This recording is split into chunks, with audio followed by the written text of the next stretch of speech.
ሰላም ጤና ይስጥልን ክቡራን የዩቲዩብ ቤተሰቦች፣ የሰዓቱን አጫጭር መረጃዎች እየቀርብ ያለው እስከ ፍጻሜው አብራችሁን ቆዩ።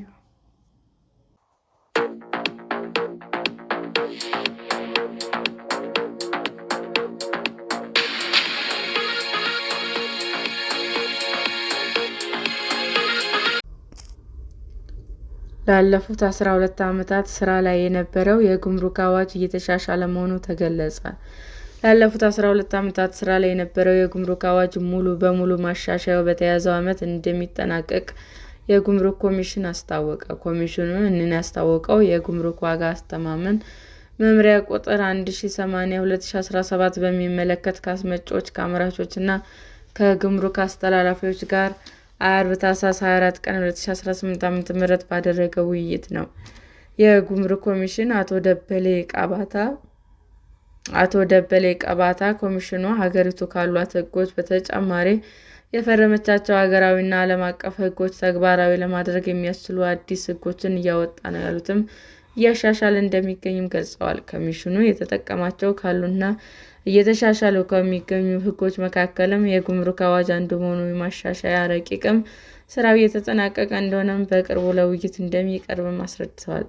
የአዋጁ ማሻሻያ 2018 ዓ.ም ከመጠናቀቁ በፊት ለሕዝብ ተወካዮች ምክር ቤት ለማቅረብ ዝግጅት እየተደረገ መሆኑንም ማሻሻያው ኮሚሽኑ እያከናወነ ላለው የለውጥ ስራ ዋና ተግባር እንደሆነና ማሻሻያው ጸድቆ ወደ ስራ ሲገባ የንግድ ስርዓቱን የተሻለ ለማድረግ እንደሚረዳም ጠቁመዋል።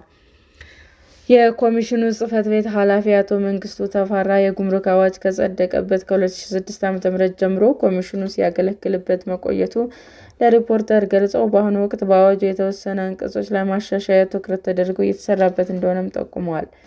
ማሻሻያ ከተደረገባቸው አንቀጾች መካከል በዋናነት ወደ ሀገር ውስጥ የሚገቡ ዕቃዎች ዋጋ አተማመን የሚመለከት አንዱ መሆኑ ይህም ከተሻለው የጉምሩክ ዋጋ አተማመን መመሪያ ቁጥር 1080/2017 ጋር ለማጣጣም እንደሚረዳ አክለዋል። ሌላው ማሻሻያ የተደረገበት የአዋጅ አንቀጽ ወደ ሀገር ውስጥ የሚገቡ ዕቃዎች ማጓጓዝ በሚሰሩ የኮንትሮባንድ ዕቃዎች ሲጓዙ የተገኙ አሽከርካሪዎች ላይ የሚተላለፍ ውሳኔ በሚመለከት የሰፈረው የአዋጁ አንቀጽ መሆኑን አስረድተዋል። የተወረሱ ዕቃዎች የሚወገዱበት አሰራርን በሚመለከት አዋጁ ያሰፈረው አንቀጽ ሌላው ማሻሻያ የተደረገበት ድንጋጌ መሆኑን ገልጸው በ2018 ዓ.ም ለሕዝብ ተወካዮች ምክር ቤት ሲቀርብ ሌሎች ድንጋጌዎች ላይ ማሻሻያ ተደርጎ እንደሚቀርብም ተናግረዋል። ምንም እንኳን ማሻሻያው እየተደረገባቸው ያሉ የአዋጅ አንቀጾች የሚተኩት ማሻሻያዎች በዝርዝር ባይብራሩም ከማጓጓዝ ስራ ጋር በተገናኘ ስራ ላይ ያለው አዋጅ ካሰፈራቸው አንቀጾች መካከል የትራንስፖርት አገልግሎት የሚሰጥ ማንኛውም ሰው በጉምሩክ መዳረሻ ጣቢያዎች፣ መተላለፊያ መስመሮች የጭነቶች እንቅስቃሴ ለመከታተል የሚያስችል የመቆጣጠሪያ መሳሪያ በማጓጓዣው ላይ መግጠም እንዳለበትም የሚደነግገው ይገኙበታል። የመቆጣጠሪያ መሳሪያ ያልተገጠመለት ማጓጓዣ በውጭና በገቢ ወይም በተላለፉ የዕቃ ትራንስፖርት አገልግሎት ማሰማራት ወይም መሰማራት እንደማይችል ተደንግጓል። በተጨማሪ የውጭ ሀገራት የንግድ ማጓጓዣ ወደ ሀገር ውስጥ በጊዜያዊነት ሊገባ የሚችለው ማጓጓዣው በተመዘገበበት ሀገርና በኢትዮጵያ መካከል በተደረገ ስምምነት መሰረት ወይም የትራንስፖርት ሎጂስቲክስ ሚኒስቴር ሲፈቅድ ብቻ መሆኑ ስራ ላይ በዋለው አዋጅ ተደንግጓል። ሌላው ማሻሻያ የተደረገበት መሆኑ የተገለጸው የአዋጁ አንቀጽ የተወረሱ ዕቃዎችን አወጋገድ በሚመለከት የሰፈረው ድንጋጌ ሲሆን የተወረሱ ዕቃዎች የገቢ ዋጋ ያላቸው ከሆኑ ኮሚሽኑ በሽያጭ እንደሚያስወግዳቸው ተገልጿል።